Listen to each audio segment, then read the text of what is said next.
14 episode की शुरुआत में हम देखते हैं कि और उसके बाद हेंगजे अपने काम पर होती है तो उसके पास आन की मदर सुचिन आती है और उन्हें बताती है कि आपने जो आन और मेरे साथ एक फ़ोटो खींची थी उसकी एक कॉपी देती है और उन्हें बताती है कि आन आपको बहुत ज़्यादा मिस भी करती है। तो आगे से हेंगजी बोलते है कि अगर कोई सीरियस काम नहीं है तो तुम सेक्रेटरी सू को इसके बारे में बता देना और ऐसे ही तुम्हारा यहाँ पर बार बार आना बिल्कुल भी सही नहीं है। ये सुनकर सुचिन तो उखड़े होकर यहाँ से गुस्से से चली जाती है और दूसरी तरह जिलिंग जैसे ही अपने काम खत्म कर कर घर पर आती है तो उसकी मदर पूछती है कि तुम्हारे और हेंगजी के बीच में असल में चल क्या रही है। तो आगे से जिलिंग बताती है कि हम दोनों के बीच में छोटा मोटा लड़ाई हो गई है इसलिए हम दोनों दूर रहते हैं। तो भी उसकी मदर उसके सामने उसकी डिवोर्स सर्टिफिकेट रखती है और उसके साथ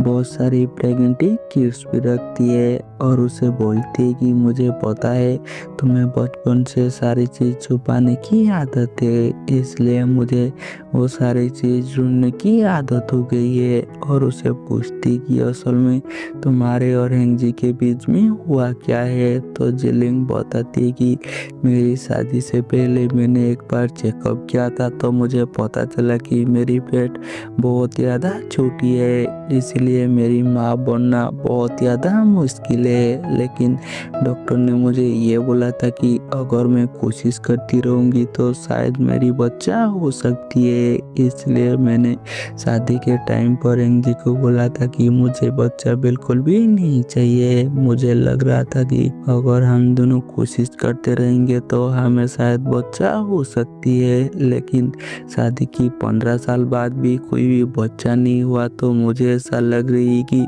मैंने हेंगजी को शायद धोखा दिया है और मैंने उसे अंधेरे में रखा है। तो आगे से उसकी मदर बोलती है कि हेंगजी सच में एक बहुत ही अच्छा लड़का है अगर तुम उसके साथ इसके बारे में बात करोगे तो वो जरूर तुम्हें माफ कर देगा। लेकिन जिलिंग बोलती है कि मैं हमेशा से इसके बारे में हेंगजी को बताना चाहती थी लेकिन मैं जब भी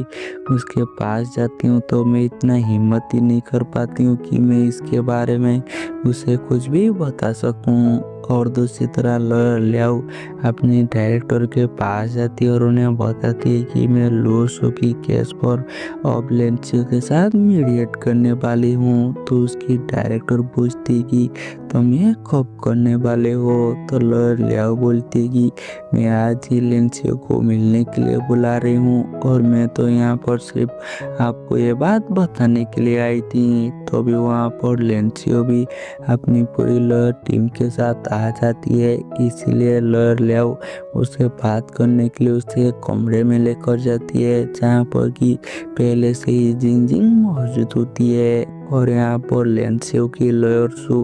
बार बार लॉयर लियाओ को इस बात पर जोर दे रही होती है कि अगर आपके पास कोई एविडेंस है तो आप हमें दिखा सकते हैं। लेकिन लॉयर लियाओ तो इस बात को बार बार डिने कर रही होती है और वो लेंसियो को बोलती है कि आपने अपने इंटरव्यू में बोला था जब लो शो ने आपको हरास किया तो आप तो सिर्फ उसकी स्टूडियो से भागना चाहते थे लेकिन उस दिन जब लो शो की स्टूडियो की एक एम्प्लॉय आपको बाहर तक छोड़ने गया था तो आपने उनके साथ बहुत ही अच्छी तरह से बात की और इतना ही नहीं कि उस दिन तो आपको सर्दी भी हो गई थी और आपको ऐसा लग रहा है कि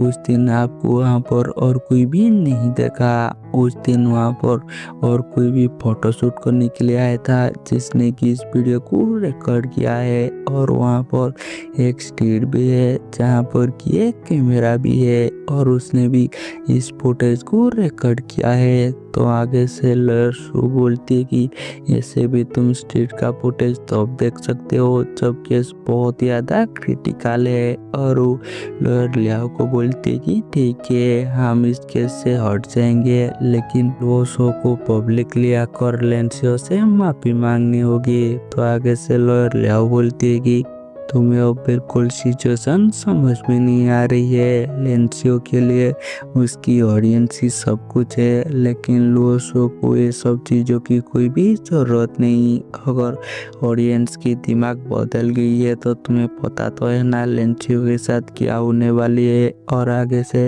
वो लेंसियो को अपनी केस विड्रॉ करने के लिए बोलती है, तो आगे से लेंसियो भी उसकी बात मान लेती है। और उसके बाद जिंग जिंग ये फाइल लेकर लुओसो के पास जाती है, तो आगे से लुओसो तो बहुत ज़्यादा खुश हो जाती है, क्योंकि उसके ऊपर जो इल्जाम था वो भी हट गया। और जिंग जिंग भी उसके साथ दोबारा से काम करने के लिए मान जाती है। और दूसरी तरह यांग वांग आज